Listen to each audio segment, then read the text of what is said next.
कोई मेरे से सवाल करे कि आप प्रधानमंत्री होते तो क्या करते, मुझे प्रधानमंत्री बनना नहीं है, चुनाव लड़ना नहीं है, पर एक आम आदमी की हैसियत से कोई मुझसे पूछे कि आप प्रधानमंत्री होते तो क्या करते, मैं प्रधानमंत्री होता तो केवल 3 काम करता, सिर्फ 3 काम। पहला काम, मैं भारत देश की शिक्षा को एक कर देता। चाहे उत्तर प्रदेश में पढ़ो, चाहे यूपी में पढ़ो, चाहे बिहार में पढ़ो, चाहे गुजरात में पढ़ो, चाहे राजस्थान में, चाहे पंजाब में, एक देश एक शिक्षा। नेता का बेटा भी वहीं पढ़ेगा और मजदूर का बेटा भी वहीं पढ़ेगा। ये शिक्षा, ये प्रधानमंत्री मैं होता तो मैं पहले देश की शिक्षा को एक करता। दूसरा, मैं सारे हॉस्पिटलों को तंदुरुस्त करूंगा पहले तो, कि पूरे देश में कोई बीमारी से ना मरे। हर क्षेत्र में, हर जिला में ऑक्सीजन बनने की सुविधा हो, हमें ऑक्सीजन की सप्लाई बाहर से ना करनी पड़े, हम ऑक्सीजन खुद बनाएंगे। हम देश में खुद जो जरूरत है, आवश्यकता है। और आपको बता दूं भैया, दुनिया में सबसे ज्यादा दवाई भारत में बनती है, सबसे ज्यादा टीका भारत में बनते हैं। यहां तक कि पोलियो का टीका भारत में बना, वर्तमान में कोरोना का टीका भारत में। हमारे देश में टैलेंट की कमी नहीं है, हम मुंह नहीं ताकते कि भैया तुम कोरोना का टीका हमें दे दो, तुम चूल्हे में जाओ, हम खुद बना लेंगे। भारत टैलेंटेड व्यक्ति है, भारत के अंदर टैलेंट की कमी नहीं है। हमने सारी दवाइयां बनाई। आज पहले वो होती थी ना, दाग दाग हो जाते तो उसका टीका लगता। आज बच्चों को जितने टीका लगते हैं उनमें 90% टीका भारतीय टीका है, और सबसे सस्ते हैं और उपयोगी हैं। हम भारतीय लोग ना दवाई भी खूब बनाते हैं, पर इलाज नहीं दे पा रहे हैं क्योंकि नीतियां खराब है। यदि मैं प्रधानमंत्री होता तो देश की चिकित्सा को एक करता, सबके लिए दवाई फ्री, सबके लिए इलाज फ्री, बीमारी से कोई ना मरे, अपनी मौत से मरे तो मरे, पर बीमारी से कोई ना मरे। तीसरा यदि प्रधानमंत्री हम होते, आम पब्लिक से पूछा जाए कोई कि आप होते प्रधानमंत्री तो क्या करते, मेरा तीसरा काम नदियों को नदियों से जोड़ना।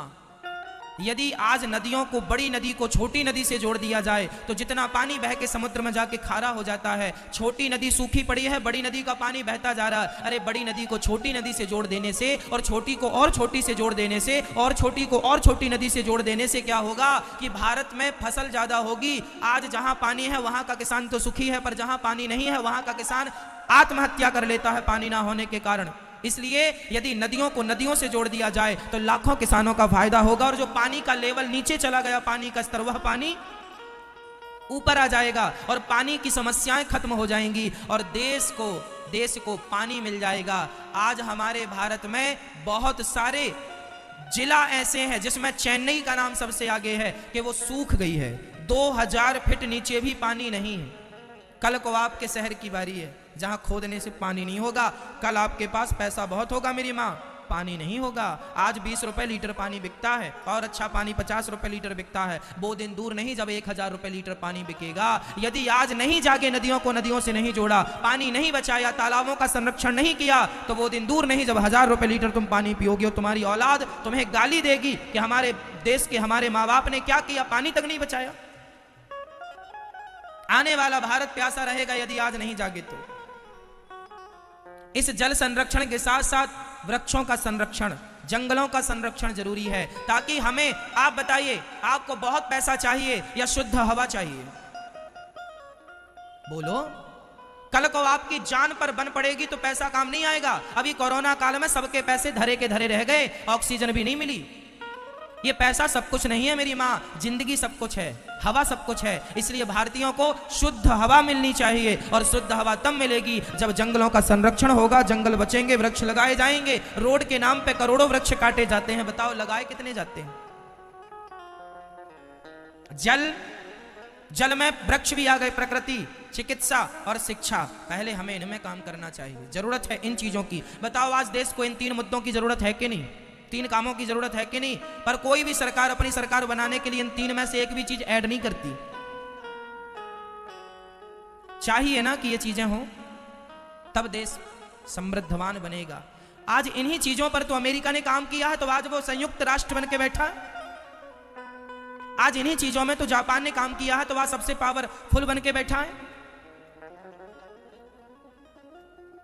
चाइना हमसे आबादी में बड़ा है, लेकिन फिर भी वो इस काम पे लगा हुआ है, इसलिए आज बहुत पावरफुल, ताकतवर बन के बैठा है। और हम दिनों दिन कमजोर होते जा रहे हैं। किस बात पर? इसी बात पर कि हम लोग ध्यान नहीं दे रहे हैं अपनी शिक्षा पर, अपनी चिकित्सा पर, अपने देश पर। आज भारत में परिवारवाद है, परिवार, ये मेरा बेटा है तो यही नेता बनेगा यही देश चलाएगा, योग्य है तुम चूल्हे में जाओ, तुम योग्य हो तो हो, पर ये बेटा है हमारा इसलिए चलाएगा। भले भले वो बिल्कुल अनपढ़ है, भले उसको काखा गाघा का ज्ञान नहीं है, पर नेता है इसलिए। क्या करोगे अब?